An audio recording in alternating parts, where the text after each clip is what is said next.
Do you know what legacy means? It's what you pass down to your children and your children's children. It's what remains of you when you're gone.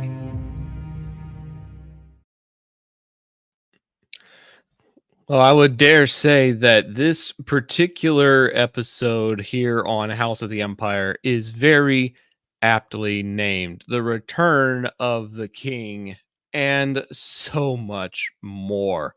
I know that the guy that is on the most left hand side of the screen here, he's to my right, if you're flipping things around, is pretty flippin' excited about a couple of big scenes that we had in the sixth episode here of season 2 of House of the Dragon. He's got fireworks to show just how excited he is.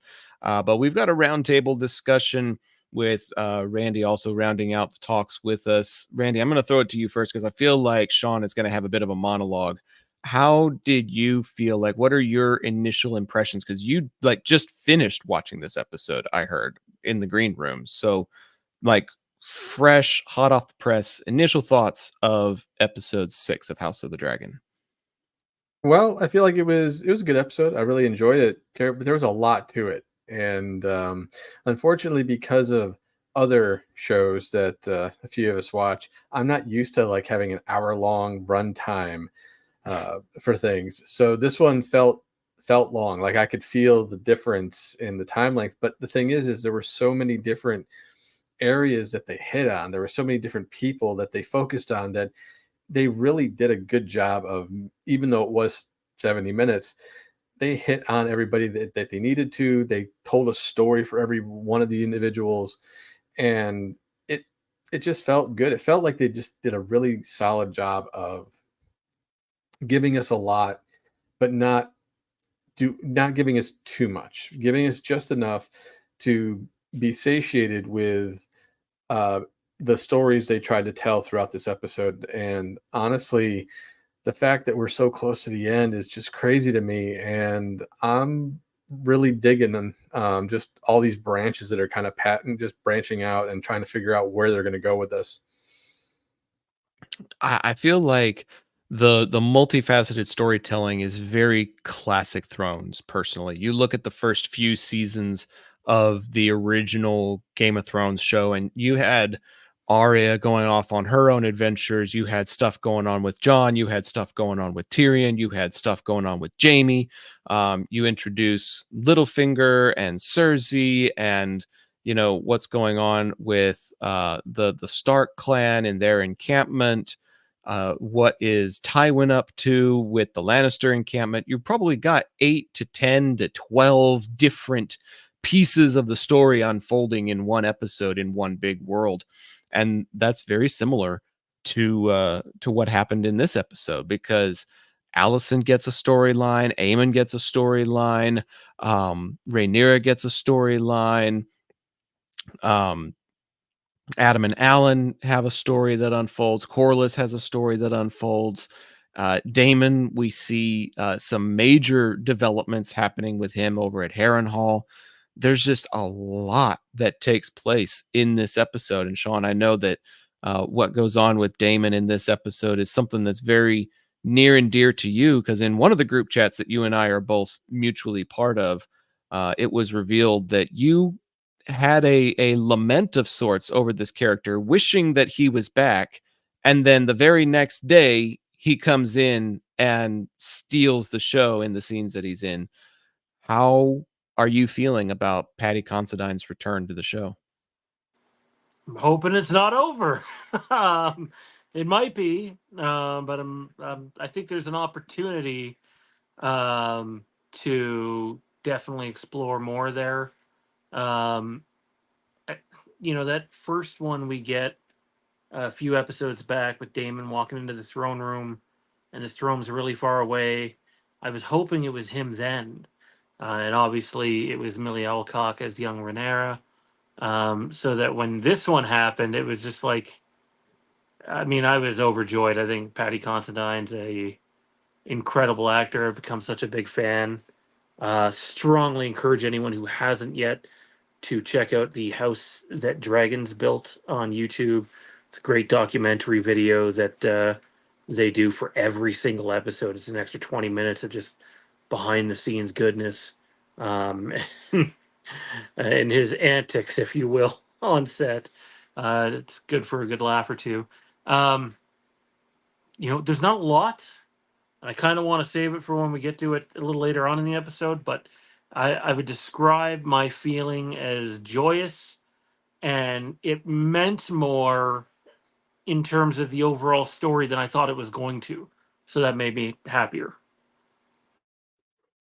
Well, the episode may involve a lot of the royals. Obviously, it's their political turmoil that is the premise of the entire show. But this particular episode is titled "Smallfolk," and there are a lot of bottom dwellers, people from Flea Bottom, and people who have been working their way up through the ranks, like Missaria has over the years, who started with nothing and have turned themselves into something.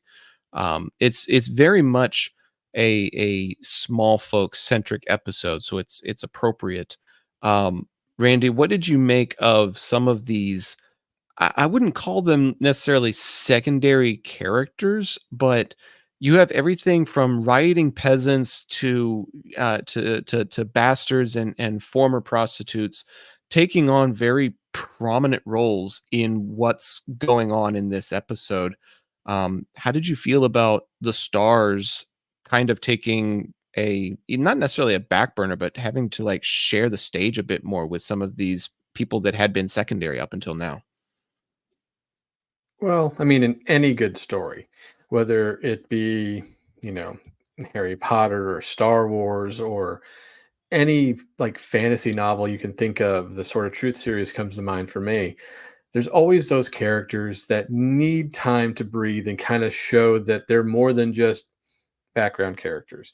I've been waiting for a while now for something to happen with all the people in King's Landing, just to finally all the peasants and stuff to just kind of finally step up and do something. And we finally got to see it here. Granted, it was all thanks to the gift, bestowed upon them by Rhaenyra, but still, it's been a long time coming. I mean, you felt for these people just because it's like all of a sudden they're out of food, they're running out of food, their children are getting sick. I mean, there's just these little things that kind of, why are they just sitting up there and not doing anything? And you finally get this culmination of they've had enough. And it honestly, I've been, like I said, I've been waiting for it. Um, as for, the bastards you were referring to, I was actually kind of blown away at the end when uh, obviously the whole thing with Sea Smoke and her finding her own rider, like that to me was really cool. I was not expecting it, and I thought it was a nice touch considering what we saw, you know, Alan fighting, trying to actually do something, getting a chance to prove himself versus Adam, who just eventually just kind of just falls into it and he just eventually accepts it. Like you could see the terror in his eyes leave, and like just understanding like the instant bond those two that the two had, which was really cool. And lastly, in Missaria, well, I mean, she's definitely done anything and everything you could think of to ensure her survival. And it doesn't surprise me because we've seen similar characters in Game of Thrones where they start low and they find ways of making themselves more and more useful to the point of where they end up being a very pivotal character in the end. And I think this is kind of where for Missaria, that's what's leading to her is she's going to be that key piece that's probably going to sway things. And we've seen the start of it here with the gift. Yeah, she played a big part in arranging that, and honestly, I feel like she is serving as like a mistress of whispers. I see her acting and getting information the way Varys did in Game of Thrones, and the similarities and even the differences, like how she goes about her business and what kind of an influence she has, as opposed to the Master of Whispers that's in King's Landing. Laris is trying to gain some political influence and is trying to get an upper hand and just cannot for the life of him. And we'll get to that in just a little bit here. We're going to kind of have this discussion go in a bit of a chronological fashion so that people who want to hear us break stuff down element by element can, instead of jumping around back and forth the whole night. So that'll be kind of how the flow goes for the rest of the show. But that was a really good question that was sitting in the lower third there for a little bit. Sorry, Sean, we can bring it back. Um, all three of us have seen the original Game of Thrones, a couple of us multiple times through, if not all of us. Um, how do we rate Game of Thrones as a whole? 1 to 10 is a really great question. And how do we rate House of the Dragon so far? Um, Sean, I'll give it to you first. This is probably like one of those softball questions that gets thrown to you and you can just knock it out of the park. It's one that's like loaded up, ready to fire, I feel like. I think Game of Thrones is 10. I think it's the best TV show ever made, period, quality, start to finish. It's just storytelling, score, sound design, cinematography, the battles. It's second to none in my opinion, and that even includes divisive last season. Um, House of the Dragon. We're only in season 2, right? So like, I feel like I can't say it's a 10 because we need to see more of it play out. But thus far, I would say it's a 9. It is as good of a follow up, even though it's a prequel, as you could ever hope for. Randy, to you. So for me, for Game of Thrones, I'm not going to say. I mean, it's pretty much as close to perfect as you're going to get. The reason I'm going to give it a 9.5 is because I felt like they just as they got closer to the end, they just kind of rushed things, and that's really my only gripe. I felt like there was just a lot there they could have opened up and just kind of let breathe a little bit, and they didn't. They just kind of sprinted to the end when really you needed more of a marathon, and if that's the only gripe I'm going to have for that show, that really should just say speak volumes for it. As far as House of the Dragon goes, I agree with Sean. It's too soon to really give it anything ridiculously high right now. So I'll go with a 9 as well, just as a base, because you never know if they don't take their time as it gets closer to the end, then obviously it's not going to go much higher. But if they can keep building upon what they've got and pay true homage to the source material and make the changes that make sense, because we know that there's certain things they're taking liberties with, and that's fine. I mean, even George R.R. Martin's happy with some of the liberties they've taken so far. So as long as they just keep building upon that and understand the formula they have that's working, that's going to garner them awards and just more followers and get more people into this whole Game of Thrones and House of the Dragon and whatever else they decide to put out in front of us, that there's that huge potential to be a 10 for sure. Yeah, I like the word potential. Everything that I've seen of season 2 has shown me that they are able to build upon the foundation that was laid last year. But I will admit that I think last year had some pacing issues, and I feel like it had some wandering story issues, and it was a little unclear to follow the timeline at times, unless they outright told you it's been 6 months since such and such happened. It's been 18 months since such and such happened. And when they have to like hand feed you some development in the story like that and like included in the dialogue, I guess I'm not as big a fan of that as it is when it's just blatantly obvious. And you're intelligent enough to actually pick up on it rather than have them tell it to you. So I think season 1 for me is probably closer to an 8 because of some of those concerns, but I have seen season 2 make improvements on it. And They have picked up the pacing. They have picked up the writing. They have picked up some of the dragon sequences, particularly in the last 2 or 3 episodes. And so I would dare say that season 2 is a 9 for me, but the original show I think is probably also a 9, and that's where I'm struggling because I too did not feel like they stuck the landing in seasons 7 and 8, and that's where the points really get knocked off because everything else is a 10, but those last 2 seasons are probably closer to a 9 for me. And so when you do that, it's like a 9.5 or, closer to a 9 if it, curves and scales down or whatever. So it's it's tough. It's tough to give it like a full 10 out of 10, but it's pretty darn close. So it's probably closer to a 9 for me. But it's a great question to the Oct, who's super excited about Halloween being on the horizon. So thank you for that question. We appreciate it and look forward to whenever Halloween comes around. There is a Halloween centric channel. This is I don't believe that's what we're broadcasting from tonight, though, is it? So be sure to go follow that page and be sure to hit like and subscribe to this one as well for all Game of Thrones related content here on the Legacy of Westeros. And then visit the Patreon for all of the exclusives that you may not find on either page. So be sure to be a part of all that. Let's see. I guess we can go ahead and jump into Act 1. Sean may have to take a brief break, but Randy, you and I can take a look at some of the stuff that begins this episode.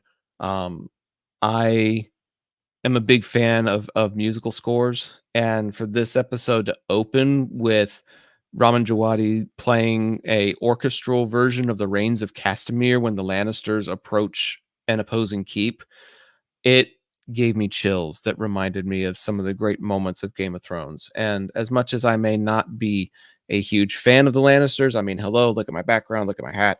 Not a huge fan of the Lannisters, but am a huge fan of the music. I found that a very fun way to open some of the discourse that's happening in the beginning of this episode, because the Lannisters don't want to march on anybody without the support of a dragon. But now that Aemond is the Prince Regent, he doesn't feel like there's as much expectation for him to ride out into battle, and he especially doesn't like being summoned the way the Lannisters are trying to. So right out the gate, the Greens are kind of back to their old shit of being discombobulated and having their pride get the better of them. Well, I mean, that seems to have been their downfall so far this season. And any time that it feels like something is going wrong with them, it's because there's too much bravado there for whomever it may be. And it's strange because you're right. The musical notes at the beginning and kind of hitting on that level of nostalgia that you had, whether you like the Lannisters or not. It's always a feel good thing because it's harkening back to something that's familiar and warm and cozy that you really enjoyed. And the fact that they thought they were going to be able to just summon Aemon like he wasn't essentially ruling at the moment. Mm-hmm. I mean, that's kind of dumb. I mean, I'm not going to lie. I've sat there and just kind of like, oh, this is going to go over well. Yeah, he's going to probably just fly over there just to nuke him just for doing that. Right. And it felt like he was on the precipice of doing that, and he just was finally about to. reeled it in. He was about to. And the thing is, I hate to say it, but how can this be the predecessor of what the Lannisters were versus what they became? This, to me, that's just, I don't know. But I guess you got to start somewhere, right? So I just feel like this whole discourse thing with essentially Team Green, it's like, this is what happens when you pretty much cut the brain out, when you basically send Otto away. And, this is what happens. We have talked on this channel several times over about how much we miss Otto, and it looks as if Aemond is ready to to bring him back, and it's not because he's level-headed. It's not because he's a sound strategic mind. He only wants to bring him back because he knows that that's somebody he can trust. It's blood, it's family, it's somebody that he feels like he can rely on.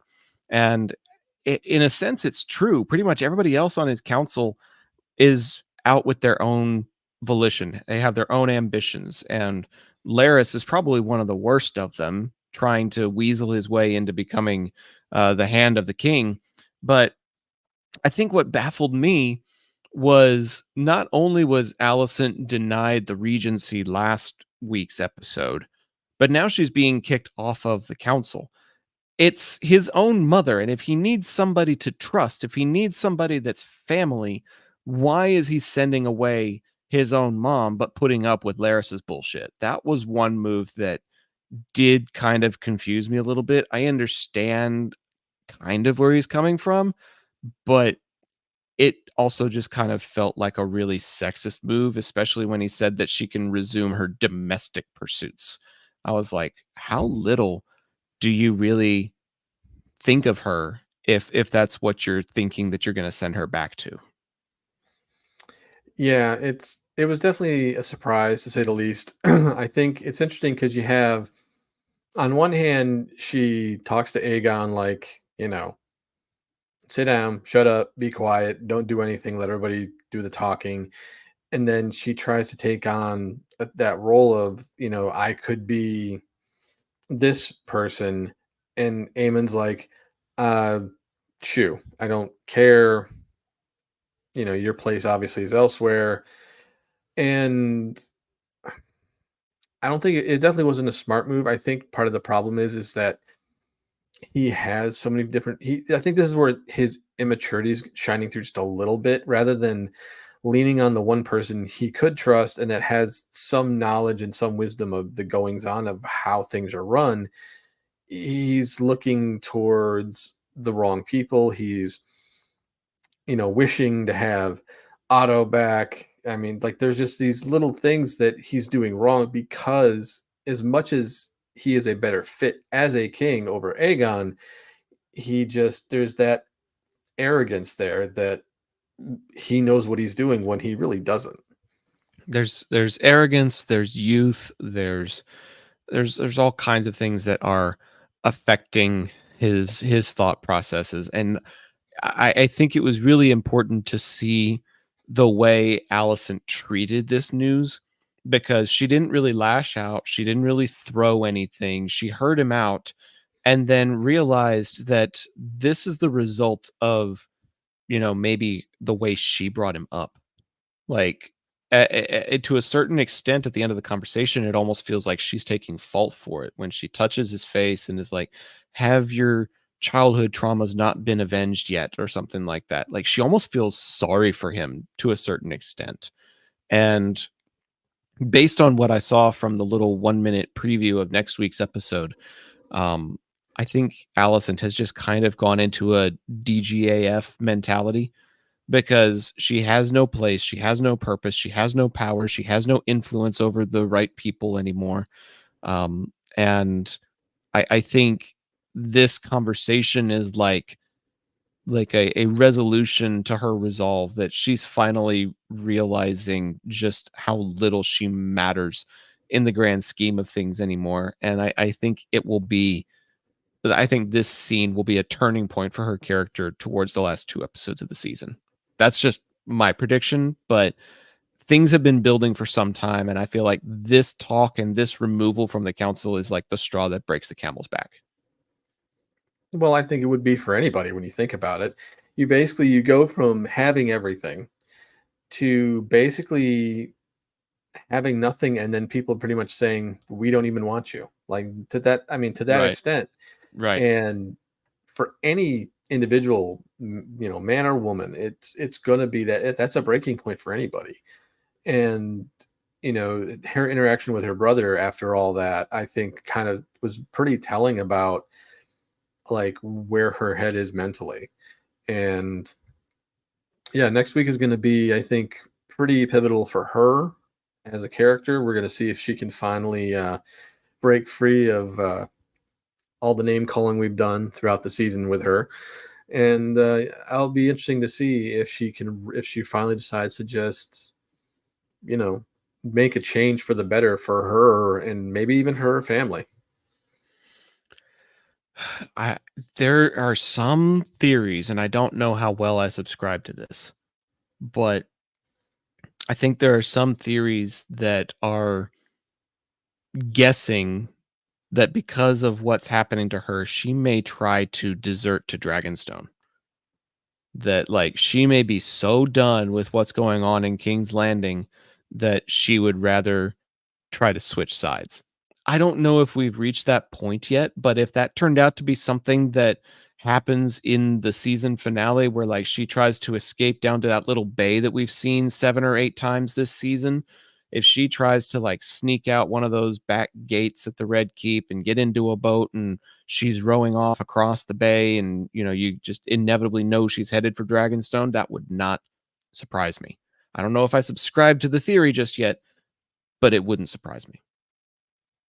Well, if you think about some of the revelations that she's had this season, especially when Rhaenyra and her had that conversation where that realization sunk in that she got it wrong, that Aegon wasn't meant to be king, that everything that happened is because she misunderstood Viserys, and it's one of those things where you just sit there and go, what can you do? This is your bed. You made it. Now you get to sleep in it. And maybe she does. Maybe she does finally decide it's time to change sides and just get away from it all. Since clearly there's not a whole lot going on Rhaenyra's side of the world. So it'd be one way to get away from everything that's transpired, especially after closer to the end of the episode with how she was assaulted. Right. Being accosted by the Smallfolk like that, seeing how much they love Rhaenyra, maybe that's also like a turning of the tide for her, where she realizes, oh God, I may have family here, but they don't really care about me, and these people care about somebody else. It could be. It very well could be. And here's the other thing to consider. In King's Landing, it's very misogynistic right now. Over at Dragonstone, Rhaenyra is surrounding herself with powerful women. She is trying to lean on people like Mysaria and having moments with her even, and trying to assert herself on her own small council, having to do things like accosting Lord Bartimus for talking down to his queen. Like, she's at a point where she needs like a council of ladies almost. And I just think what kind of an impact could Alicent have on Rhaenyra's small council if they formed like a power trio? Her and Rhaenyra and Mysaria kind of leading the campaign would be a really interesting dynamic to see. I know we're speculating to like possibly season 3 or beyond, but I feel like the foundation is being laid there as Rhaenyra looks for strong female compatriots, and as a strong female is being pushed out in King's Landing, it feels like there's the potential for those things to end up together, but maybe not yet. No, I agree. I think it's something that needs time to come together under the right circumstances. I think there's always going to be that driving force that brings those three together. And you could even, I mean, even though she's young, it seems like even Bela has a strength about her that could be a part of that. And 100%. I mean, you never know. And what's funny is you sit there and you look at everything Rhaenyra has gone through, and you flash forward to Daenerys. It's like, yeah, now we kind of see that strength that comes from being a Targaryen woman. Like we saw it in Game of Thrones with Dany, and now we're seeing it again in a completely different way, but still it's that same strength. And that's the one thing I will give Martin credit for when he writing women. He knows how to write a strong female character and shows really good growth with them. So I'm curious to see what happens in the end with that idea of a council of women. It's not unheard of, but we'll see what happens. Um, Looking at Team Black for a little bit here before we switch back or even switch to Harrenhal. I'm hoping Sean comes back in time for us to have the Harrenhal conversation. But taking a look at Lord Darklin or Sir Darklin, I think it's Sir. He's just a knight, part of the Queen's Guard. Apparently, great grandmother or great great grandmother was a Targaryen, and after plowing through the histories, she believes he may have the best possible claim, but she also says, I would not ever command you to do something like this. It must be done willingly. And he hops down on one knee and gives this spiel about how he pledged his life for queen and for country, and how this is an honor beyond words. But as soon as he faces an actual dragon, as soon as he comes face to face with one of the greatest beasts of the world, he calls it a god under his breath and has no charisma like he had in the throne room. He has no, strength about him. And I think it was probably one of the more intense scenes of the episode when he's actually in the dragon pit trying to see if he's compatible or not. Because if it goes well, great, you're a dragon rider now. If it doesn't go well, you're dead. Well, we all know exactly what happened. Crispy fried chicken is what he ended up turning into. But see, what I could gather from the dragons and how you have to approach them, he did it all wrong. Rather than looking at them in as, I wouldn't say an equal, but just the proper respect that dragon deserves, he cowered in fear and he inched his way towards the dragon. I would have, if I'm a dragon, that's an insult, and that's why he got toasted. The dragon offered him the seat, and he just kind of daintily walked towards it. What are you going to do as a highly intelligent creature who commands respect? I mean, whether it's whether you're watching other movies with dragons in it or playing like Dungeons and Dragons or anything Game of Thrones related, the dragons are highly intelligent. They can sense they can sense fear, they can smell fear, and they know when you're not being 100% honest with them. Like they can sense those things. And I hate to say it, but the dude got what he had coming to him. And does it suck? Sure. But obviously, based on that, they still ended up getting a rider at the end, but obviously not the one they were expecting. So, but yeah, you can't just sit there and act fearful towards a dragon if you're expected to kind of be, partners. I mean, we saw how Rhaenys was yeah, we saw how Rhaenys was. We've seen how Aemond is. We've seen how Daemon is. I mean, they treat their dragons like family, like they're Right. partners that you have to. That's how you have to do it. You can't just expect the dragon to just be like, okay, you can climb my back, go for it. And that's exactly what we saw. We saw him just try to just say, hey, I got this beat. His little confidence at the end there is probably what got him killed. Yeah, it's it's fascinating to see I guess you could call it a subculture almost, where you've got people like the Dragon Keepers who do what they can to feed and groom and serve and sing to the dragons.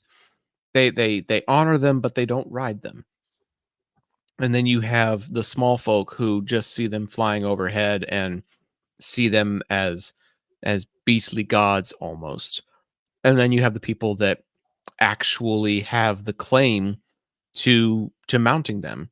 And there's just a certain, I guess, confidence, a certain understanding that this is somewhere you're supposed to be. This is something you're supposed to do.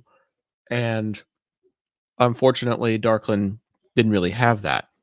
Not the way that he needed to, and not with the timing that he needed to. And honestly, his hesitation probably gave Sea Smoke the impression that this was food, that this was a sacrifice. This isn't a mount. This is somebody that smells the way my sheep do when I consume them. Like I would imagine dragons are very similar to like a T-Rex or something in the sense that they have a very strong nasal capacity, much like raptors and other birds of prey and things like that. Um, and if that's the case, then I would imagine Sea Smoke could instantly tell when his confidence shifted to timidity again, and was like, "Oh, okay, nope, you're not somebody that's worthy to mount me. You're somebody that's worthy of being destroyed." So it was really really tense because I had thoughts that maybe this first attempt would go well, and maybe the flight would not, or maybe his second time would not, or something like that. Like, it would have been interesting to see somebody like taking off and Sea Smoke doing everything possible to shake him, and he like loses his grip and flies off or something and kind of careens into the ocean or down to his doom or something from, this ridiculous height that he's probably never experienced in his life. Um, but a fiery death is gratuitous enough for audiences to be able to enjoy that as well. So overall, I like the idea of Sea Smoke not only rejecting his possible writer, but also um, the notion of trying to choose a writer. And there's a theory on that I saw on YouTube today that I'll bring up maybe a little bit later. But it's interesting because Laner is his most recent writer, and he's been writerless since. But according to certain pieces of lore, you're not really permitted to take on another writer while your existing writer is still alive. And Laenor may have faked his death, but he's not actually dead. Sorry about that, guys. Sometimes animals need to be tended to, and my guys suffered a tail injury of some sort, self-inflicted by the looks of it. Lovely. I've seen that lore today a lot, and this isn't a response to you, Zach. This is a response to everybody posting it on social media. Did no one fucking watch Game of Thrones? Like, at all? Like, John literally jumps on Rhaegal. Is it Rhaegal? Rhaegal? I can't remember. In season 8, and all three of those dragons are regarded as Daenerys's and her kids, if you will. And he jumps on it, no problem. So, but if it is true, if that means that Laenor is dead somewhere, the way that they chose to write him off is dog shit. I cannot say enough about.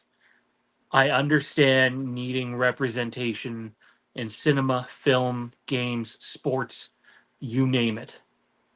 But if you only did that, if you only gave him that exit of the show to then kill him off screen and mention nothing of it, that is a dog shit, bullshit decision that takes away from the show, the story, and it isn't right. Like, if you can show a kid, or at least audibly hear a kid getting his fucking head cut off, you should be able to do what should have been done then in season 1. For those that don't know, he dies in the book.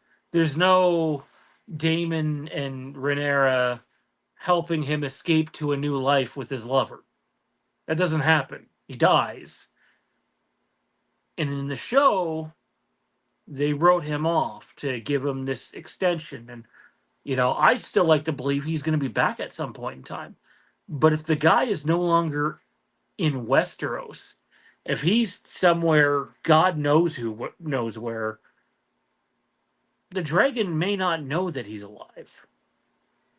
So I don't know if the lore is real or not. I've seen a lot of debate in that, but I have a really not good take. Sorry, the animals are going nuts here. Go ahead, Zach. I mean, I was gonna save this for when we're talking about that scene with Adam at the end of the episode, but I'll just touch on a couple of the perspectives. One of them is that, like you said, Sea Smoke just doesn't know, and to the best of everyone's knowledge and information, he really is gone, and it's time to move on. One of the other theories is maybe you don't even need royal blood. You just need the confidence of one, and anyone could ride. And that's how Alan came across it, was just because he wanted it. He was ambitious, and he wasn't afraid of it. He wasn't Adam, sorry, wasn't gonna shy down away from it. He does have royal blood, though. Well, not royal, technically. Oh, he has Targaryen or Valerian blood. He's got Valyrian blood. That's one of the other lore-based theories, is that you don't need Targaryen blood, you don't need royal blood necessarily, you just need the blood of old Valyria, which is what Corlys has. Even though he is more of a warrior of the seas, he still has the blood of old Valyria, and therefore his sons have that through transference as well. One of the other working theories is that perhaps Corlys does have some Targaryen blood in his line somewhere, because he offered for Viserys to join houses in season 1, and therefore that alliance is not an unheard of one, and the Velaryons and Targaryens may have joined houses at other points throughout his lineage, and he's got some trace of Targaryen blood in him that he was able to pass down to his sons. One of the other possibilities that people are saying is that Sea Smoke just flat out made an exception. Sea Smoke just broke the rules and said, you know what, I'm going to go find my own writer because the options you're giving me are shit. And whether Adam had Valyrian blood or not, or whether Laenor is dead or not, Sea Smoke just made a decision, made a judgment call, and said, you know what, this guy works. I'm going to go with this guy, and just made an exception. So there's all kinds of different theories and possibilities working through the internet right now. And I want to say there's at least 5, 6, 7 of them that they're trying to use to justify. So maybe we'll get more explanation in episode 7, but right now that is definitely a source of discussion online for sure. Well, what I think is that I think some of the theories there, I think each one has some form of validity. I do feel like Sea Smoke decided to go out and find a writer, on their own. I think that's exactly what that was.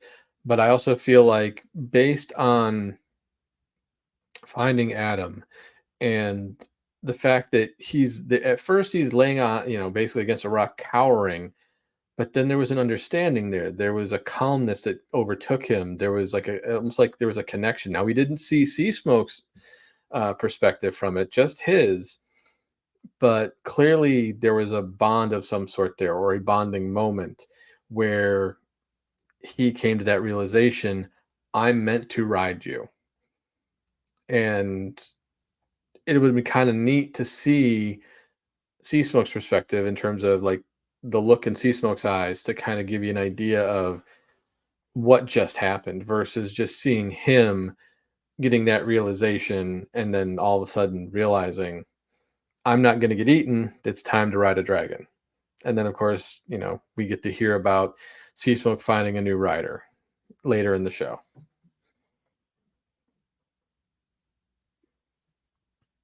Yeah, just it's going to be really interesting to see how Rhaenyra approaches all of this because she is looking for, I guess, royal blood and people of nobility with that line of ascension.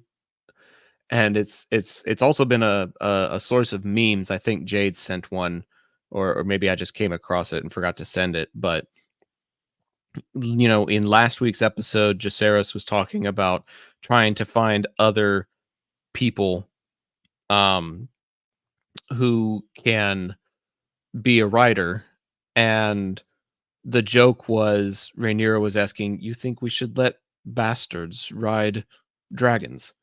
And Jace kind of just gives this funky shrug because technically he's a bastard and he rides a dragon. So the precedent is already there for someone like Adam to claim a dragon, but it was definitely not a direction that was really on anybody's radar. So for that kind of a twist to take place, it definitely sets things up for areas of contention. Mostly because we get word in I want to say act 2, possibly in act 3, that Daron, Allison's other son, is now able to fly on dragonback. His dragon is now big enough for flight and for combat. And so that is just one more dragon that's added to the contingent that the Greens already have. So convincing Adam that it is worth fighting for Rhaenyra is going to be a focal point in amassing dragons to Rhaenyra's cause next week for sure. I do wonder, there's other dragons with Team Black that are available. It's hard to imagine. I know we're going to come up to what's going on with the Riverlands too, um, but like Team Black can't get it all. Regardless of what the literature says, there's already been some significant changes. I would expect more significant changes. Um, part of me kind of goes, two brothers on the opposite sides of the war would be, compelling. I know we kind of already got that with Eric and Hart, but um, something's got to give here. Team Black's not going free agent dragon hunting and ending up with everybody. No, I don't think so, but I do think that there's still quite a few dragons left that it would be interesting to see where their alignment ends up, because obviously with Vagar being the largest, you need as many as you can on Team Black in order to be able to feel secure. I keep looking at these different images online of the size of the dragons for scale to one another, and Caraxes would need some serious help, just based on his size. And so for if Caraxes and Melees had been able to team up, then maybe it could have been worthwhile. But now we're looking at maybe needing Cyrax and Caraxes and Sea Smoke and maybe Vermithor in order for it to be a fair fight. And so I think we need to see Vermithor get a writer, and we got hints of Sheep Stealer being in the show. We didn't see Sheep Stealer outright, but we saw evidence in the Vale, and so there's definitely a lot of dragons out there that could need writers, and it'll be interesting to see how many of them they reveal this season and how many they hold off for next season. I know Ryan Condal said they were holding some of them for next season. So, Well, I feel like one of them is going to be the cannibal. I don't think we're seeing the cannibal until next season. I think because it took them until episode 6 to tease Sheep Stealer, we're probably not seeing Sheep Stealer until next season. But I think it would be a travesty to not see someone encounter or try to claim Vermithor before the end of the season. He is the second largest dragon in Westeros now and needs to be a part of the fun sooner rather than later, in my opinion. yeah, my gut tells me it'll be one of the two guys in King's Landing. Oh yeah, yeah. I think we've been watching their stories unfold and seeing what's going on far too much for it to not be the to be that case. Um, I can't remember his name for the life of me though, but the guy with the daughter who steals the vegetables during the gift. We see him in the tavern. We see him again the next episode. We saw him in this episode. We're not watching his adventures and his exploits just because he's going to be crucial to the story. But that crucialness probably won't take place until next year or 2 years from now or whatever, because I I feel like there's only, 140 minutes left in the season more or less, and there's still so much about our primary characters that yes, we took a break. This is technically a breather episode. This is technically a filler episode because we didn't have a dragon fight. But uh I feel like these next two episodes are going to have to focus on the royal families a bit more, and we're not going to be able to give as much attention to the small folk moving forward. This is where I'll say, and I want to get Randy's take on that too. But when you watch promotional material for a show, there are certain stills and shots that stick with you. You know, nowadays something gets 5 or 6 trailers and TV spots and whatever, and there's something significant from one of the trailers that has not happened this season that takes place on Dragonstone with certain people involved. And so for the one thing, I think you said right there, I don't want to completely give it away, but I think there's going to be time made for that to happen this season, at least part of it. Well, and I think it's interesting that, the end of season one, we get to see a small glimpse of what Vermithor looks like because Damon went and sang the song at the end of the season and woke him up a little bit. Definitely I want to see I want to see that dragon in flight. I want to see how big that mofo is, because it just, for him to go and try to win him over to some degree, that's that says a lot about the dragon itself. um, but yeah, I didn't even think about what you guys said about a couple of characters who are eventually going to end up potentially being a part of this as potential writers. And once you said that, it kind of clicked to me that that's why we've been showcasing some of these uh, secondary characters a little bit more, because they're eventually going to end up being part of the war. And I think that's kind of that's really good storytelling, to be perfectly honest. And and I really kind of hope that they get a legit chance to shine and just show what they're truly capable of. Teams Yeah, are still. Oh, sorry, Zach. Go ahead. no, I was just gonna echo that laying that type of foundation is something Game of Thrones is super known for. So to do that again, it doesn't surprise me. It's probably not something people want to hear, but like they're gonna stretch this story out as long as they can without it dragging, to get as many seasons as they can. Now it's believed there'll be 4. I know there was some talk that they might be able to squeeze a 5th in there, but then you really start stretching it. But I know people want like just the all out warfare where we're getting half a season of war and stuff. Um, but we're very much, you guys are both sports guys. I'm a sports guy. Zach works in it for a living. Randy's on a sports podcast. We're still drafting our teams. Even though there's stuff happening, there's some exchanges and blows going on during the draft. We're very much still drafting our teams and still in setup mode. The dance hasn't begun yet.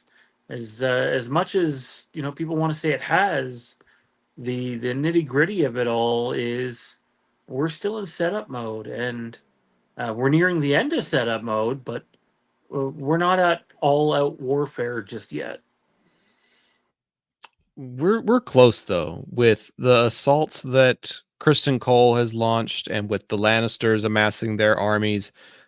There are some keeps that are straight up surrendering at first encounter, like Harrenhal did, and there are others that are putting up a fight, like they did at Rook's Rest. So, the I would say that it's very near, because people are taking their places, and people are losing their homes or having to pledge their allegiances. um there's stuff that's taking place that is centric to who they believe should sit the throne. I mean, the whole battle at the Burning Mill, that was that was a huge skirmish with many lives lost, and it was all about a feud coupled with who's the legitimate royal. So eventually we're going to be shifting out of feuding territory to where it's all just about who's the correct royal. Um, One of those people that's kind of making a play for, should I be royal, and whoever wants to join me is welcome to join me. I feel like that's been Damon's perspective for the last couple of episodes. But Sean, I can't help but wonder, now that you're back, we can finally dive into Damon's storyline. I get the Targaryen names mixed up, this damn show. We can get into Damon a little bit, because I can't help but wonder if some of the events of this episode in particular have helped shape his perspective a little bit and helped him realize where his attentions maybe need to really be. So you and I had a conversation earlier in the year or in the season where I think we fell on different sides of the fence in terms of which direction Damon was going. And I was listening to again, people really got to be careful while comparing the literature to the show, because there are significant changes. As much as they follow what's going on, they do decide to change some things, some other big things. But I was listening to George R. R. Martin the other day talk about Damon, and he said, I cannot be any more clear than this. Damon is equal parts hero and villain. People will make him out to be a big hero, but he's not Superman. People will make him out to be a big villain, but he's not Joker. He's someone that walks a fine line right down the middle. And this season, I feel like we've seen more of, well, obviously, being a little batshit crazy at Harrenhal. He's definitely been more on the Joker side, especially seeing how the visions have played out. Um, and if I would have predicted earlier in the season, I did predict earlier in the season that I felt like once it was Millie Alcock earlier in the year, um, that I thought there was a chance this would lead up to Viserys. And then we got the weird, awkward dream in episode 5 where it turns out he's, having relations with his mother. And at that point, I was fairly certain Viserys has got to come into this, but I didn't know if Patty would have the time to do it or not. And, I just, it's hard to not dive into all of it. And I'm actually watching that scene right now on TV. And it's almost like I would have thought that his come to light moment, his realization moment would have involved Rhaenyra, but it's almost more compelling and, more gratifying that it's Viserys because of the way season 1 played out. We see a love for his brother in season 1. He doesn't agree with everything his brother does, and vice versa. They're like a lot of siblings where they love each other, but they're not the same people and go about things in different ways. I think about Damon with the gold cloaks and the pilot.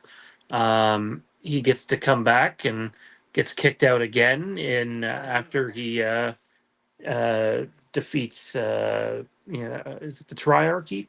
Um, and then we get the moment at the end, right before Viserys' death, where, like, to me, it's the most important. Well, maybe not the most important, but it's the moment I love the most in season 1 is Viserys is there for Rhaenyra, even though he's literally falling apart. It's a big castle to walk around yourself too, and he got all the way down there and walked all the way in, and he almost falls and drops his crown. And who's there to help him up? It's Daemon. Daemon's the one that's there, and we see Daemon's reaction to hearing about his death too, in the finale, and all we've gotten this season from Daemon is, oh, Viserys was a fool and he was scared of me, and which was clearly some in denial, because in terms of, like, how he responds in each one of these visions, like, maybe it's a bait and switch, I don't know, but in this episode, like, he literally cries because of it, full on breaks down, crying in reality. Are we doing both visions here? Yeah, we're just covering Damon, period, because his I- his storyline is just something that is so out of left field, but also so important, because if he doesn't rejoin Rhaenyra and doesn't rejoin the fight, um, Randy, how do you feel like Rhaenyra's chances are without Caraxes? Like, Damon really, in my opinion, kind of needs to get his shit together, or Rhaenyra's going to be in a much bigger hole without him. I mean, for Team Black as a whole, Damon's the most experienced, probably the most aggressive, and probably the tactical sound mind they really have once he's in the thick of it and he's got his head straight. You need someone like him because he's willing to do the dirty work. He's willing to go that little extra mile, and to not have that type of person on your side, to not have that mind, because he has something planned in his head somewhere. If he ever had to take on Vagar, what he would need to do to be able to take him out. He's probably thought of it many, many times that we've never seen. But this particular storyline he's going through right now, I think, is kind of necessary, because I think what this is kind of showing is that in his grief and with everything he's lost himself.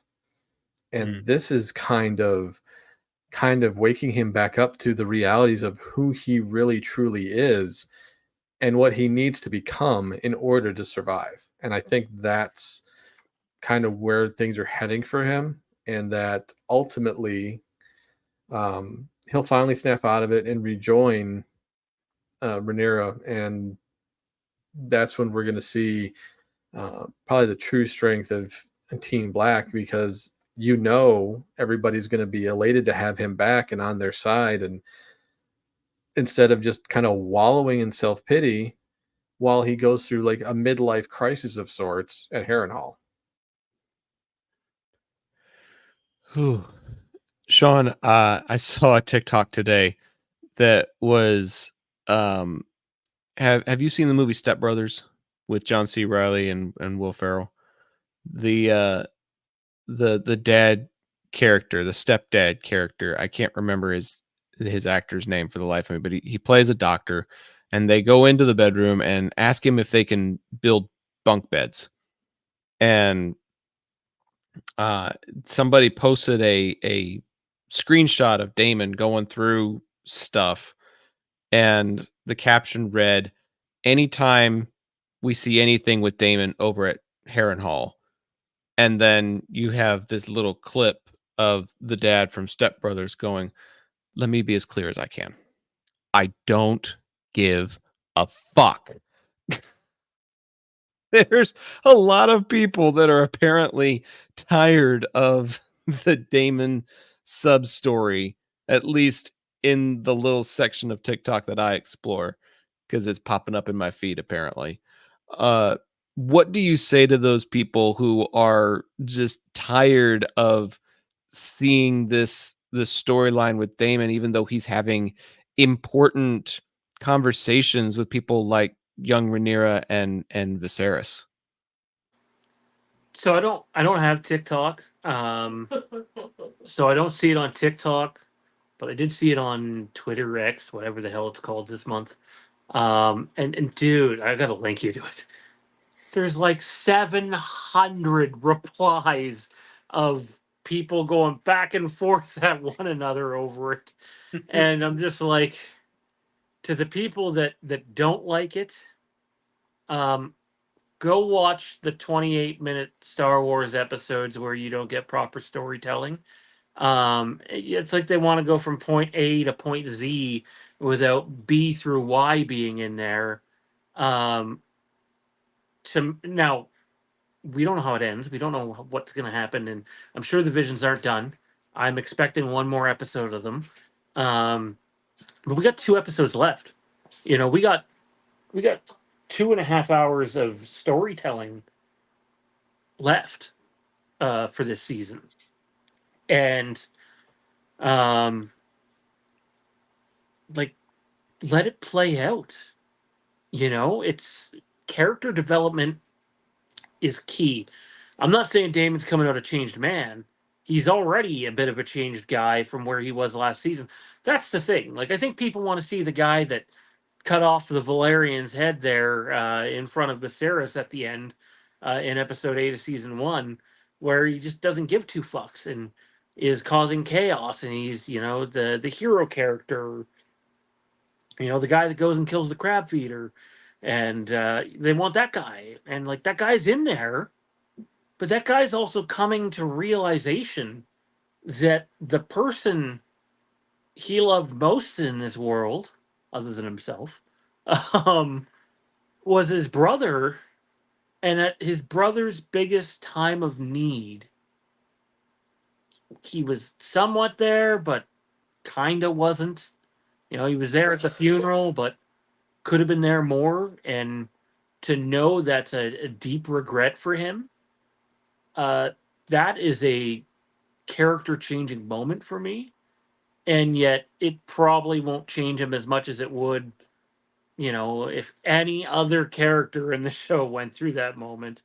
But it's going to have an impact on him. And that's why ultimately I think, you know, the Viserys stuff is going to lead him back to Rhaenyra. Now, that doesn't mean he's going to be a good little boy and fall in line and do everything he's told. But I think Team Black's going to get a boost here from it. And just on the Viserys front, fellas, like, this show really has missed him. And it's probably more glaring that Otto has been gone for like 4 episodes now. So to not have him or Otto has been glaring. And now Eve Best has been gone for a couple. Like, you're losing some incredibly talented individuals. That, as good as this show is, those are gaping holes to fill. Yeah. And, you know, Zach sporting this House Stark hat. I have to bring this up. I always felt that in Game of Thrones, we needed something like this with Ned Stark. And before people point out, well, we got young Ned. We did. And I like the young Ned stuff. It's moving. It's great. The actor did a good job.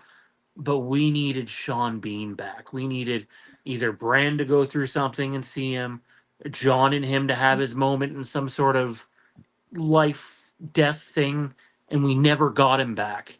And to even have Patty back as Viserys, whether it's this episode or next episode, was gratifying, because I really thought that was something that a lot of us wanted with Ned that we never really got. Yeah, I think so. I also think, like you said, that there's a certain turning point for a character, and Damon realizing how much he messed up and how much he's like trying to be here now, even though he's not even in the now, he's in a vision. But him saying to his brother in that vision, "I'm here now," I think is going to be a phrase that he'll end up saying to Rhaenyra when she chastises him. You know, she's going to chastise him for being away for so long. And I think that phrase is going to repeat itself where he looks at her and he goes, "I'm here now." And it'll be a nod to him saying that to Viserys in that vision. But I think that, coupled with the help that he asks, he calls it counsel, but he basically asks Alice Rivers for help in the courtyard about what he needs to do. And at its core, she basically tells him, "You kind of know what you need to do, but give it a few days and we'll see what happens."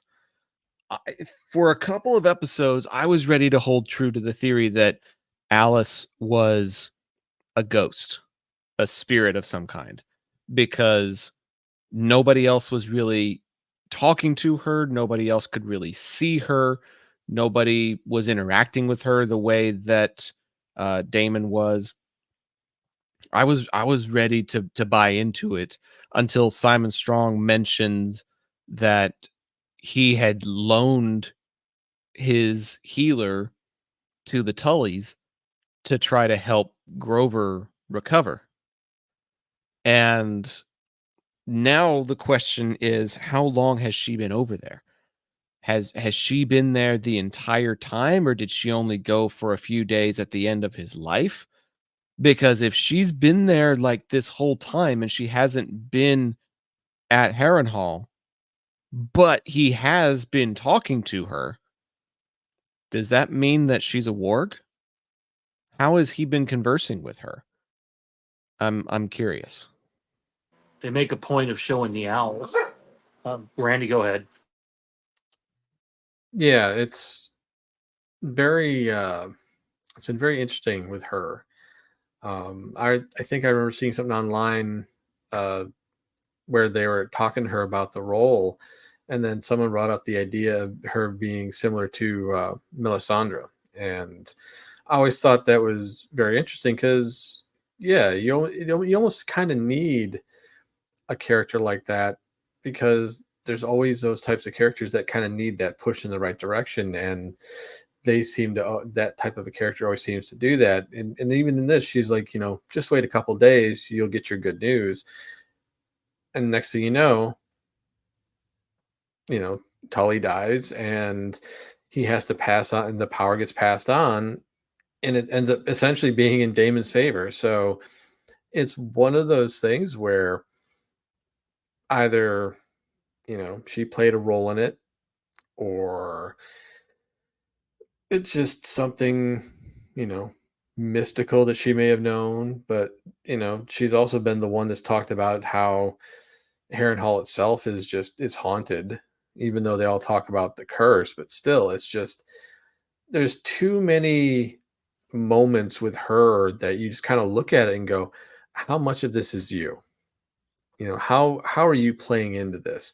Right. What did you do to kind of set events in motion to end up at this result? Because it just seems like you're seeing her in these, I wouldn't say pivotal moments, but these moments where it seems to kind of, I wouldn't say affect Damon the most, but like there's just these times when it seems like he notices her more often than not, and it always seems to be after something has happened, and there she is. So it really does beg the question: is this, is Harrenhal really fucking with Damon's mind that much, or is she playing a bigger role in how Harrenhal is playing into his visions? And honestly, I have this feeling that we're at some point we're going to get this kind of reveal and it's going to be kind of like it was me all along. And he's just going to be like, I knew it. That I knew, like there's going to be that aha moment. And honestly, I can't wait for it. I think we're going to get it. I just don't know when. I don't think it's going to happen this season. I think it'll be down the road, but I can't wait for that reveal, because I think it's going to be one of those ones where, unless you're not paying attention, you should be able to follow that trail of breadcrumbs that are being left behind that's linking Right. her to all this stuff. Right. Like, it's oddly specific how she can be like, give it 3 days. Mm-hmm. It's just too convenient for me. So, for me, she's already answered it. Damon's just so caught up with everything that he's not realizing it. One, she'd never know the mom thing, and she mentions it. Two, she's openly talking about Viserys as if she knew him, as if they were best buds, like even making references to him never wanting to be king in the first place. If Damon hasn't already begun to piece it together, I don't know what to tell the guy. I know he accuses the old man there for a second, but I think part of it's denial. Oh, yeah. But yeah, there's obviously got to be this moment where, she confirms. Let me ask you guys this: do you trust her? Because I can tell you, I don't trust her as far as I could throw one of those Lannister lions at the beginning of the episode. No, I don't have any trust for her, but I don't like. I just. I was gonna make a joke, but I'm not going to. I I never trusted her off the bat, and I never understood why he trusted her enough to drink that magic potion when he wouldn't even eat the peas at dinner. Like, she's got something over him that is not healthy. So obviously, it's hard to trust someone when they're just that shifty. But I think what's transpiring here with her is these plans are being set in motion, that she understands she needs Damon at 100% to essentially ultimately benefit her ultimate goal. And I think that's kind of where we're headed with this, because if, with her showing all these visions and having him through his grief and getting him to just kind of have these realizations, clearly he's part of her plan. Whatever it is, whatever she's trying to do, she needs him to A, trust her, but also B, to just kind of get his head together, get his head right. And whatever it is, ultimately, because obviously the whole thing with Tully, that was her way of like saying, a way of showing you can trust me. When you think about it, it's a way of gaining his trust. And it's like, wow, she's right. She was right all this whole time about everything. I need her. So I feel like there's that something there, and I can't quite put my finger on it. But ultimately, Damon plays a big role in whatever plan she has, and we may not see what her plan is until next season. But I think right now we're seeing the little breadcrumbs trail that she's leaving behind, showing how much she needs Damon for it. I'll say this: I know Zach and I have been privy to a few things, and the actress does have a resemblance to Helena's actress, which is why when they first showed her real early on in the season, there was some confusion about who she might be. But the second that they dropped her name, like that was one of those names that I did know some of the stuff about in the lore, which as I said on one of our episodes, I don't know if it was House of the Empire or the Small Council, that the character is very important in the lore. And she plays a pivotal part, and I don't know everything, but I know some things, and at least literature wise. And I would advise, if you want to stay spoiler free, do not Google that name. Yeah, there's quite a bit of depth on that wiki page, that's for sure. Um, let's move on. Unless you guys have any other thoughts on Viserys or Daemon's storylines that we want to give closing thoughts on. Nope. Okay. I just wanted to give you that door, Sean, because I know you like talking about Patty Considine, and like if he doesn't come back the rest of the season, this is your one chance to say something else about him. Kiss that man's ass one last time, dude. Come on. Dude was robbed of an Emmy. Like he's incredible, but I like that they, as much as I would have loved way more of him, and a lot of it's repeat lines from the first season. He was there to, boost Damon's role, to add to Damon's role, and not necessarily make it about Viserys. And that's the right decision to make. Yeah. As much as I want it to be about Viserys, it's about Daemon. Yeah.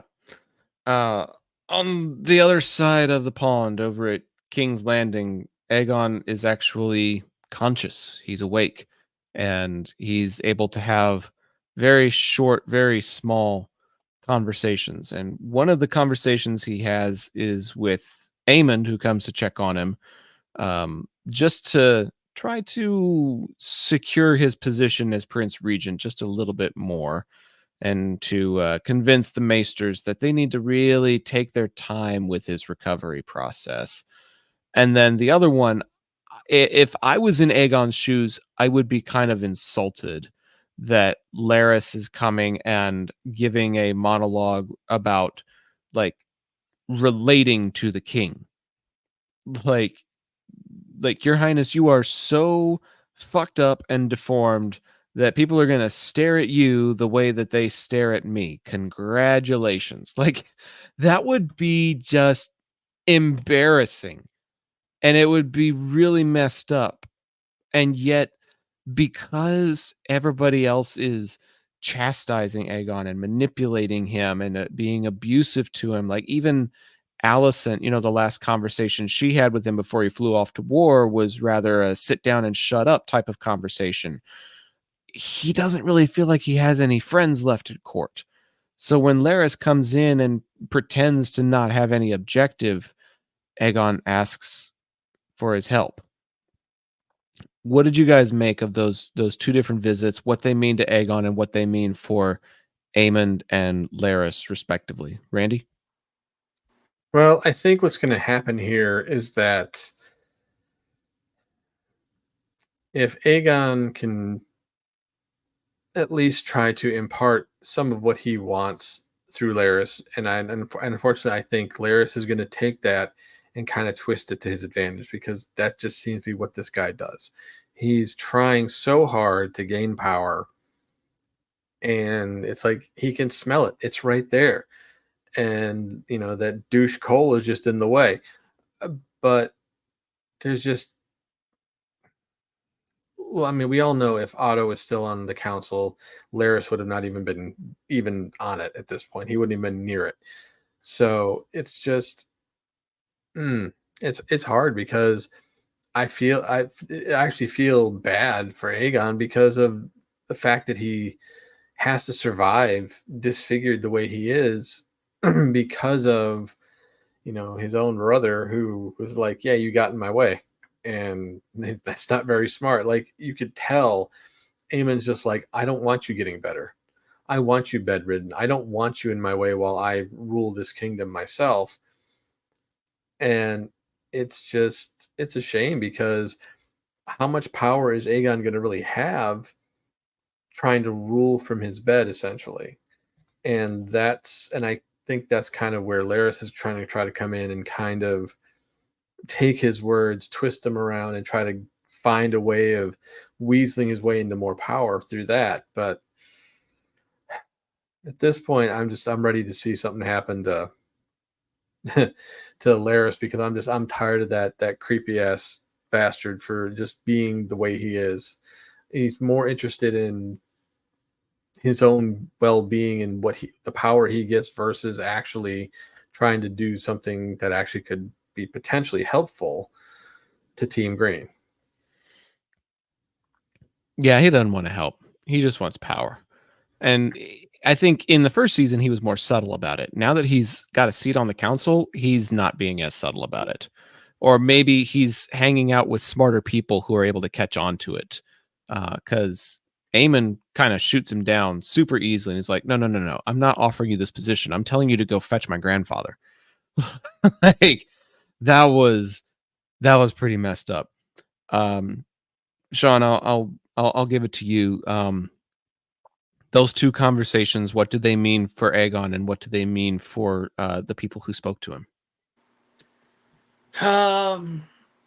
So, I found the Laris one to be incredibly compelling, actually, if executed right, because I think it benefits Laris if Aegon can recover enough to take back control, because he ain't gonna get shit from Aemond. That ain't ever happening. You can tell Aemon sees right through his garbage and wants nothing to do with it. But I thought what he told him was accurate. People are gonna look at him like a disfigured, helpless, piece of crap, and he's gotta now use his mind as his tool, and that character has not done that at all. And I think it could add a completely new dimension to the show if he does sort of become like Laris. And um, you know, I would hate to see all this happen and Aegon go through no character development. I don't believe that that's the type of show or literature that Game of Thrones, House of the Dragon, Westeros is. I am expecting a change. So I found that compelling, while also knowing Laris is specifically just trying to spark on this change for his own benefit and really doesn't give a crap about Aegon at all, but he needs him. He's a tool, essentially. Uh, I believe one Peter Baelish one about very similar things in Game of Thrones, aka Littlefinger. And then the Aemon one, I basically agree with everything Randy said. He wants Aegon out of the way. And I looked at Jade and I said during the episode, I'm like, oh, the green infighting is really, really taking off and could be their downfall. So, um, yeah, I found them intriguing. I just hope that there's some real good payoff with Aegon, because I think Tom Glencarney's a good actor and has shown some great range this season. I'd love him to have even more, which obviously I don't think we'll get into heavily till next season. There's a lack of respect for the royal chain of command at Team Black, and there's a lot of lack of respect for each other in Team Green. So, um, it's it's fascinating to watch the chaos that ensues within the walls and how it translates to outside of the walls. We talked about this during the Battle of Rook's Rest. It's a very chaotic fight scene. It's not very organized. It's not very straightforward because everybody has their own motives. Everybody has their own things that they're going for. Everybody has their own agendas. And it leads to a very chaotic battlefield. I think whatever the next big battle is, it's going to be just as chaotic and directionless because people are still going to have a hard time following Rhaenyra's orders and or Daemon's orders, and people are going to have trouble keeping up with who's going to be giving what command from Team Green. Is it something Aemon says? Is it something Cole said? Is it something Otto said? Who are you supposed to obey? What orders are you supposed to march to? And I think it's going to lead to another chaotic fight sequence because there's still a lack of stability in both castles right now.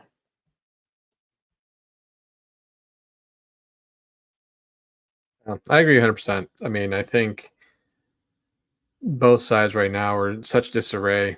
I think obviously we're all kind of sitting there waiting to see that one moment, that one galvanizing moment where everything kind of falls into place. And could it be like for Team Green if we get the return of Otto? I pretty much think that would be very, very huge because he would just show up and be like, what the fuck have you all done? What has happened here in my absence? You've pretty much taken everything that we had and you just pissed it away. You All in a ruined matter, it. all in a matter of what? Weeks? I mean, that's pretty impressive. Um, I don't know what it's going to take for Team Black. I don't know. I feel like until there's like an event, something happens that really truly shows what Rhaenyra is capable of. I think Team Black's just going to be in disarray until then. Well, I think the very, very end of the episode is trying to set something up for it. And the trailer for next week is kind of setting up for it a little bit, in the sense that she flies off without giving any warning to any counselors, without letting Jace know. She just grabs her dragon and takes off after Sea Smoke. Um, she's finally reached her breaking point where she's like, I am done with people telling me what to do, and I'm going to go do what I think I need to do. And I think that is a big decision for her character, and could be the thing that ends up inspiring people, is seeing her take charge that way. But it could also backfire. Sean, which way do you see it going? Do you see the counselors getting pissed off at her for leaving again like that? Or do you see it potentially being awe-inspiring? They're going to be pissy about it. They haven't shown any unity whatsoever, regardless if it's Rhaenys there or Corlys there. You know, they fear Corlys a little bit, but yeah, you know, there hasn't been enough development there, in my opinion, for it to be an all-inspiring moment. No doubt she's going to get lectured. Perhaps rightfully so. I'm not sure. To backtrack a little, though, on the Otto front, it's come up way too many times now about not knowing where he is. No one's talked to him. No one's seen him, for it to be nothing. So either he's going to have this Littlefinger Battle of the Bastards moment, you know, or something's happened to Otto, and maybe Otto is unable to answer. But something's going on there. I think he's been training Daron.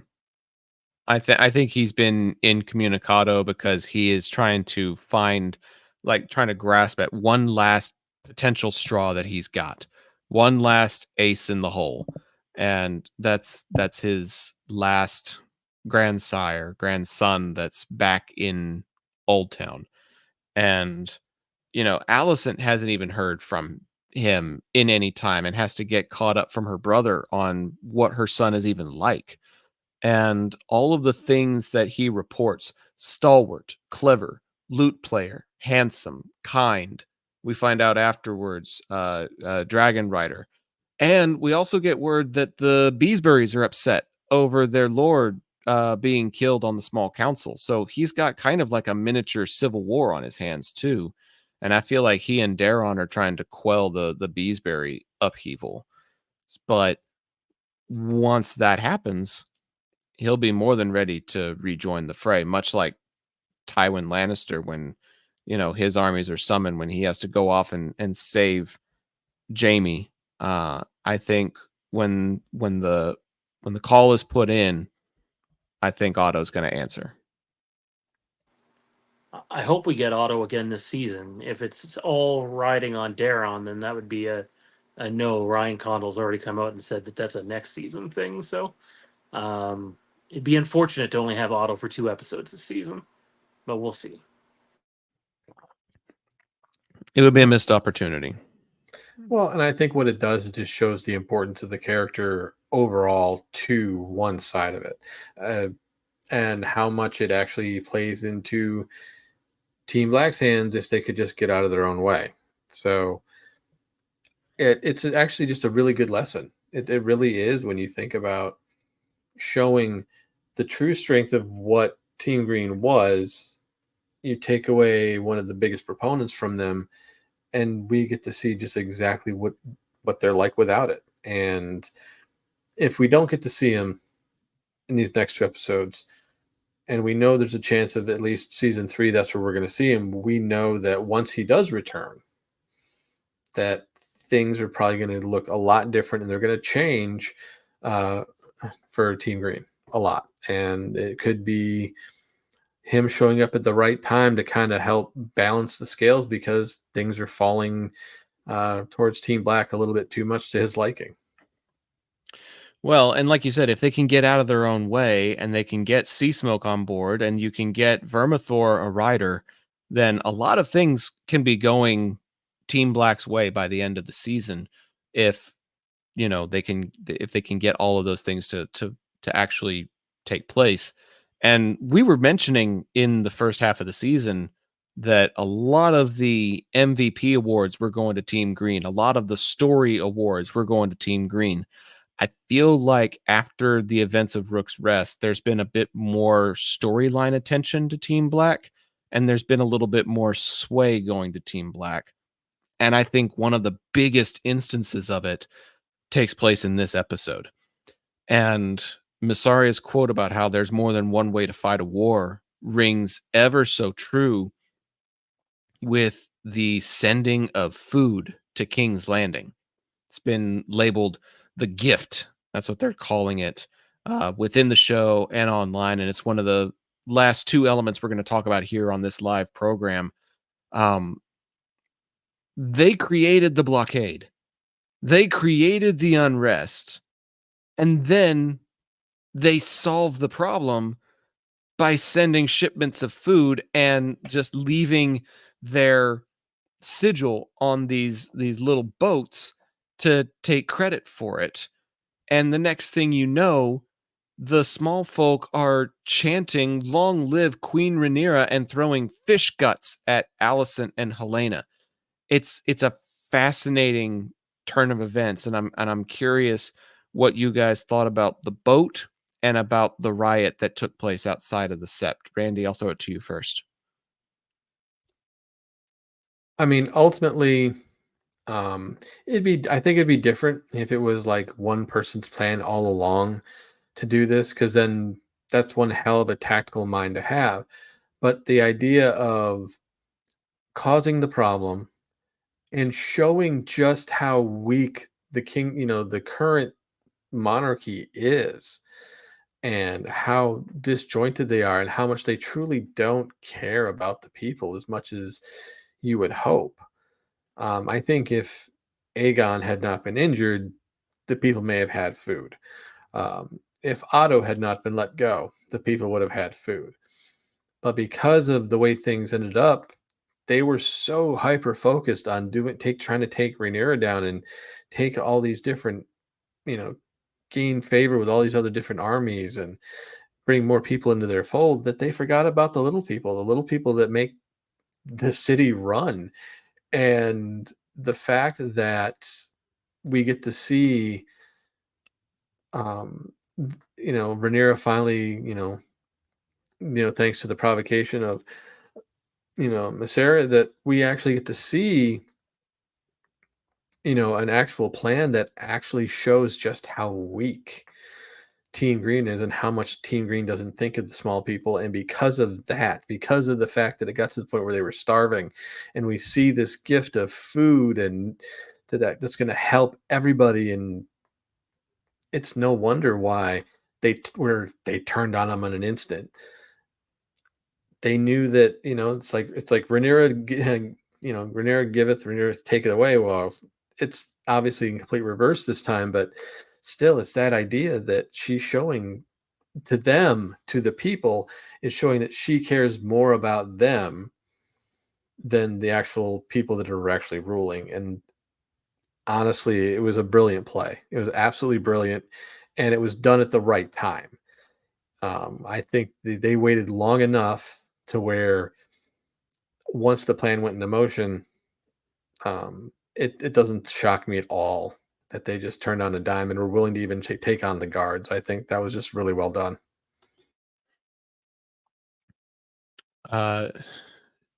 Sean, how about you? It's a really good plan, I'm just not sure how much I trust the person it's coming from. As far as I'm concerned, her and Alice Rivers can go fly a kite somewhere, because I think that both of them are not good for people like Damon and Jace with Team Black, and I think those are the people Rhaenyra needs to rely on, and in Damon's case, Jason Rhaenyra, and but like it's a work of genius, like to turn the small folk against them. And we've seen a little bit of that in the last episode with the way that they responded to parading Melee's head throughout the Red Keep. Yeah, so work of genius, but I'm not a big Massaria fan. I want to touch for a second on the logistics of creating such a chaotic environment in the show. Like from a technical and directing and cinematography standpoint, this riot created some of the best chaos we've seen in the show, in my opinion, and maybe in Game of Thrones, period.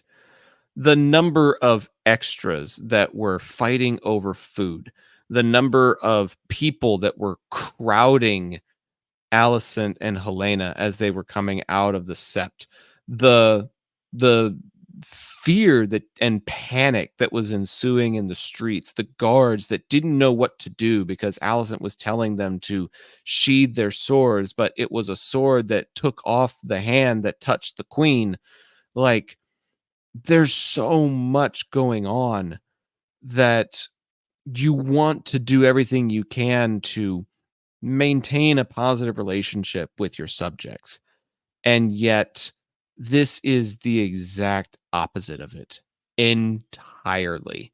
And to create that sense of claustrophobia in the streets is breathtakingly good camera work and directing and the crowding that the townsfolk do. It takes practice. Like, I know from listening to other podcasts about how to get crowds to work with your star characters. You have to get up in front of everybody and make these big announcements on the blowhorns in order to get everybody's attention and get everybody on the same page and make sure that you stick the landing with the stuff you're throwing at Alicent's face, and you've got to make sure that you've got the proper type of scream practice for when your fake arm gets cut off. Like, there's all of these nuances that come with creating a moment like that. And it was probably one of my favorite moments of the episode, if not this whole season, in the sense that it felt chaotic enough that I lost myself in the scene and had to go back and think about it again, realizing all of the directing and camera work that had to go into it. It was a retrospective thought because in the moment it looked like actual chaos, and they just did a fantastic job with that. And you're trying to get the fireworks to spark again, and it's not working this time. I've hit my limit. You've got some funny visual effects over there, sir. I That's don't for sure. know. I didn't even know I had it until a few weeks ago. So I gotta ask: have you seen the house that dragons built yet? I didn't get to. I got home and I had some chores I had to do, All and right, so yeah, you need to watch it because there's a massive focus on what you were just talking about. So I can imagine. I yeah, can imagine it's all of those logistics, getting all of that to look and feel the way it did. I can only imagine. if you are a blockbuster movie or show, without naming names, because there is more than one. Hey, Randy, you went down this road first this episode, not me. They should be studying this and the way that it's done, the attention to detail. Not only does it make you feel claustrophobic, does it, I got to be honest, if Allison gets sent head first, I don't really give a shit. But I'm going, no, not Helena. She's not done a damn thing wrong. Leave her alone. Right. I'm feeling for that character in it. And yet it's fucking, instead of cinematography, pornography or whatever. I don't know. Pornography, whatever. Cinema pornography, basically. Like the shots are insane. The crane shots that they do, it's a combination of built sets and on location. They're doing both in that. It's just they talk about having to, I don't want to give it all away, but the dude who gets his arm cut off, it's not like they filmed it once.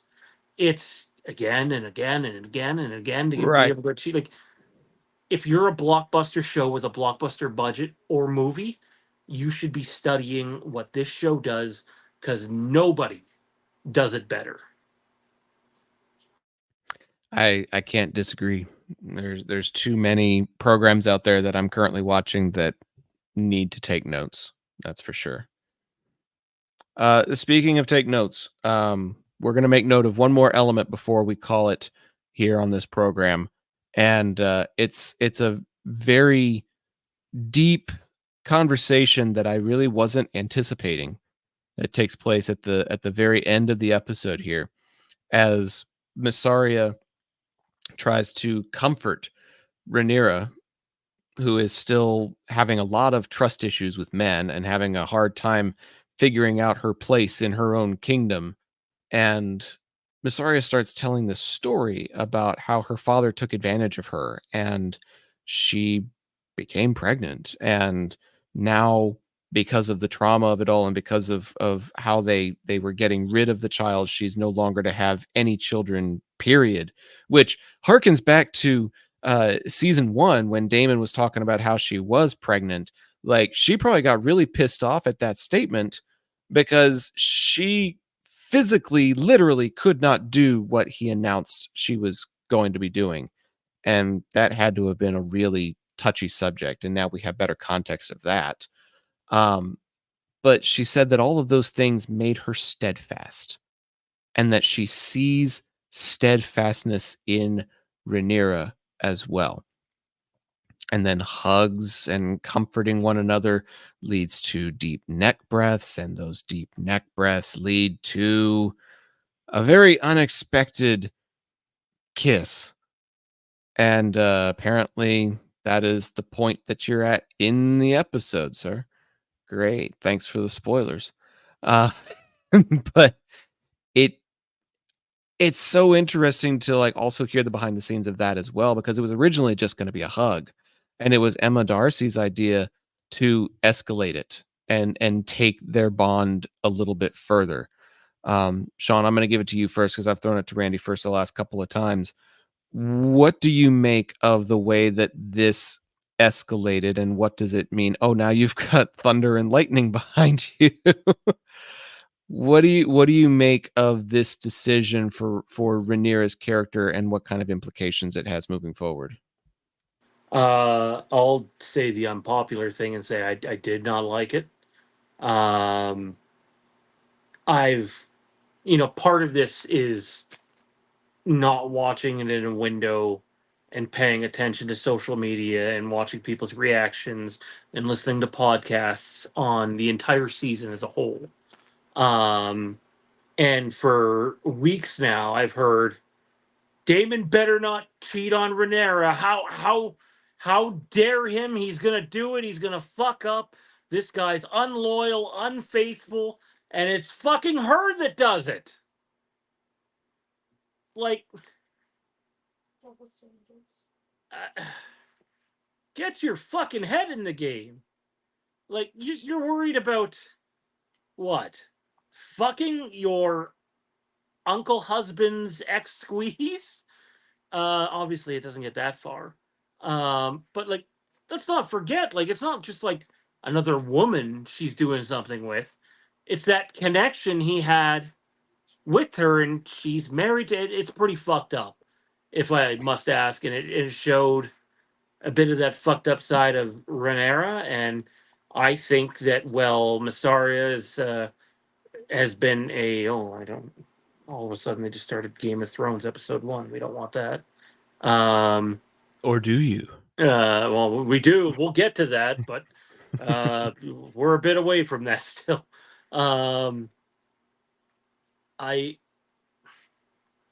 I think she will cloud Rhaenyra's judgment. I think this is Rhaenyra's trial now. Like Daemon is going through his, is can she move on from this and just let it be that? Because if she doesn't, it opens up a whole other bag of worms and more infighting within the blacks. That was totally pun unintended there. But yeah, I didn't like it. And like storyline wise, it's compelling, of course. But as a fan of Team Black and a fan of Rhaenyra, I thought it was a stupid, weak move. And yeah, I think it just clouds your judgment more. And the one character I really have grown to like and whose judgment I trust is Jace. And he has not been overly fond of her. And I think that's something to pay attention to. Wow, that's kind of hard to follow up on. I mean, but I mean, the whole fucked up thing. It's like, that's Game of Thrones. You're going to get those types of situations where someone is emotionally or mentally weak in a moment, and someone's going to take advantage of it. And that's what we saw here. We saw their bond get to the point where she's starting to trust her more and more, to where now it's compromising Rhaenyra to some degree, and it culminated in this, I mean, kind of rather passionate kiss. It wasn't even like it was just like a peck or anything. We're talking about they were going at it until the guard kind of interrupted them. So, Lord only knows how far things would have gone if the guard hadn't interrupted. Like it was that impassionate. And honestly, it's not surprising given what we've seen Rhaenyra has been through, what she's been through since being a child. Like all the stuff that she's been through, all the betrayals, all just whether it be name calling or her honor being called into question. I mean, everything that she's been through has shaped her to the point of where finally someone supposedly understands her or has an understanding for her and kind of is on her level in terms of like where her mind and her is. And that weakness, that moment of finding that kindred spirit turned into this. Obviously not the smartest decision, because you're right. We know Mysteria has her own plans. We know that there's something that's there. It's out of reach. We don't fully grasp it yet, but we know there's something there that just doesn't feel right. And we'll see it eventually. It's gonna probably just, blowing everything up to some degree or pissing everybody off. And yet here we are with Rhaenyra probably feeling more emboldened now to just do her own thing, be her own person, and not worry about what others think. As we saw, she sees that, or she hears that, Sea Smoke finds a rider, and that's when she decides to take off and go after Sea Smoke to see who this person is. Like, and it was just literally right after that kiss. So you can tell that, I don't know if it was an intended effect or a side effect of just having that type of release, or just I think in the long run, you're right, Sean. I think in the long run, it will begin to start clouding her judgment, and she's going to make some mistakes that's going to either just really look poorly upon her, or it's really going to create a really huge issue. And it's unfortunate, but also, like you said, it is compelling. It's compelling in the sense of we're getting to see the people of Team Black kind of falter in a way that I don't think we were really expecting to see them falter. And yet you look at Team Green with all the infighting and basically the children trying to, the young trying to eat themselves, like eternally just get down to the survival of the strongest. And on the other side, it's all these mental issues, doubts, regrets, sadness, depression, all these things come crashing down. And these individuals step up and kind of lessen it and soften the blow from it. And clearly the people that are doing this have ulterior motives. So, it's like, who really is the most fucked up side at this point, leading into the final 2 episodes of season 2? Who's kind of basically on the precipice of just kind of falling off a cliff. And I think this is something we're going to find out within the next 2 episodes. It's kind of exciting to think about. Not to mention, if Damon's coming back into the fold, the drama that will cause. Drama, tension, whatever else you can think of, especially considering both of them share a past history involving Daemon. I think that's what makes it so compelling, is they had completely different upbringings, but the one thing they have in common is Daemon. And so, like, he's the thing that's more or less bringing them together and bringing them to an understanding. And this is a type of codependency that you see amongst people who share mutual traumas. And I think both of them have been burned by Daemon, some more recently than others. Maybe not physically, obviously. But in this episode, Rhaenyra basically says, I must act as if I'm on my own. And so she doesn't feel like she can rely on her own husband uncle. She doesn't feel like she can count on his actions. I know you're laughing. Shut up. That she doesn't feel like she can depend on who she needs to depend on. And there's somebody else in her castle that feels the same way, that relates the same way. And so, yeah, she grew up in a very different environment and lived a very different life, but shared trauma creates codependency. And that's basically what that whole scene was about to me.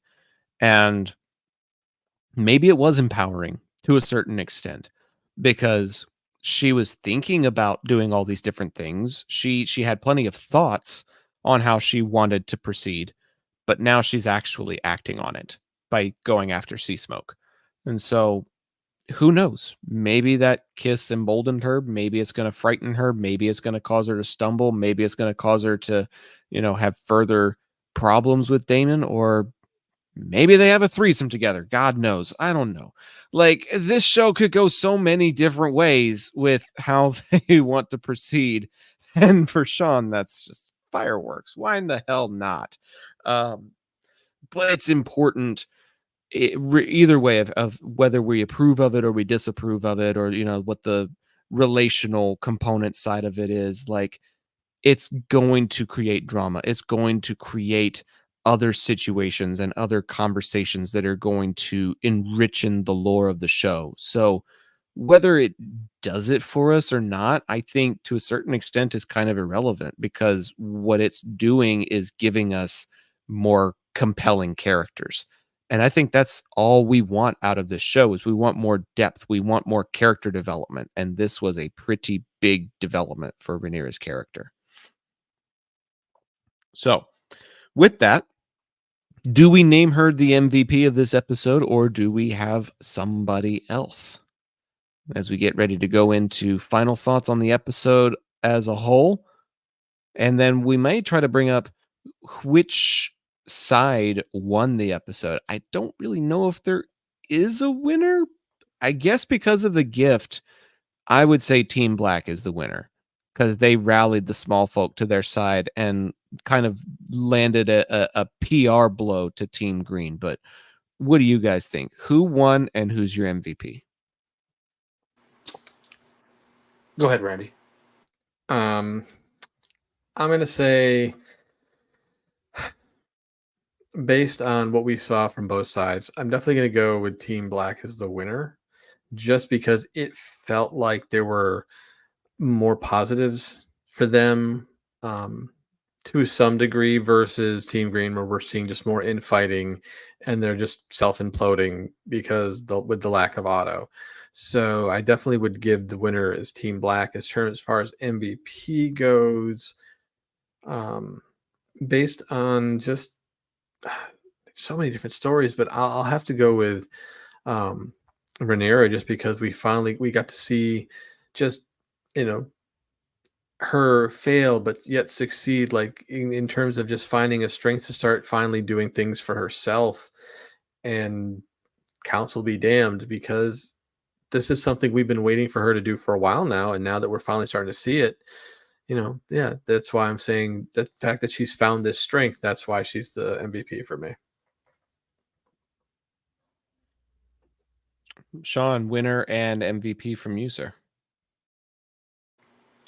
I'll go with the winner first, and I think Team Green is doing their best impression of the Toronto Maple Leafs of having a 3-1 series lead and blowing it. Is that's what it was on my scorecard. They were up 3-1 at one point, and all of a sudden, through 6 episodes, it's 3 apiece. Team Black has battled their way back into it, and this guy over here had been predicting that for quite some time. And my MVP is not Rhaenyra. My MVP, and Zach, you and I have talked about this on the show before, fittingly enough. This dragon looks like one of the dragons from the other show. Is the dragons feel like characters in the show, which is why they're so compelling. And my MVP goes to Sea Smoke, the hide and seek game he plays with Adam, the burning at the beginning, and I do think there's a level of that though that's also, holy crap, it's Drogon. Like that's Drogon. It looks like Drogon. Added to the emotional stakes for me a little bit. But yeah, I'm going with Sea Smoke. Maybe that seems like a cop out, but I found like I wanted more of him. So Sea Smoke. The memes that have taken place over the last 24 hours have been hilarious, talking about how the Drogon dragon actor got recast or cast again in House of the Dragon. It's like so great to see that he's continuing to work. Like so hard to find a job in Hollywood these days. It's ridiculous. But I think that's a good wild card, because he did have a pretty important storyline, and there's going to be some pretty important stuff surrounding the decisions that take place in this episode. So I can definitely see it. Team Black is also my winner. I think the gift turned the tide, because even though they were the ones who created the blockade, and the people in the castle know that, they're all like, well, why are the people still blaming us? Why are they cheering for the person who issued the blockade in the first place? And it's because they're being fed by them. It's a great PR move to send them something that they are lacking at a critical time, and they're just not caring who is doing the political stunt about their lack of food. They just care about who's giving them food. And so I think Team Black is the winner from that point of view. But I do think that my MVP is going to actually be Aemond. He made a lot of moves that were very Game of Thrones in nature in this episode. He removed his mother from the small council, which was a ballsy move. He threatened his brother, the king, and told the maesters basically to drug him so that he prolongs his recovery. And he sent for Otto to return, because he feels like his grandfather is the only one that he can trust in this council. So he made kingly moves. He made moves that would keep him in power. And he made moves that would put people he can trust in positions of power at his side. And so those are all very Thronesian moves, in my opinion. And those are things that are going to have a lasting impact in the way the castle is going to be run moving forward. So I think Aemond is going to be my MVP. Let us know in the comments who your MVP is and who you think won this episode, Team Green or Team Black. And be sure to go follow us on all of our socials. You can find the Patreon with a whole bunch of exclusive content over at patreon.com/Fandom Haven. Be sure to follow House of the Empire on Facebook and Legacy Westeros on Twitter X.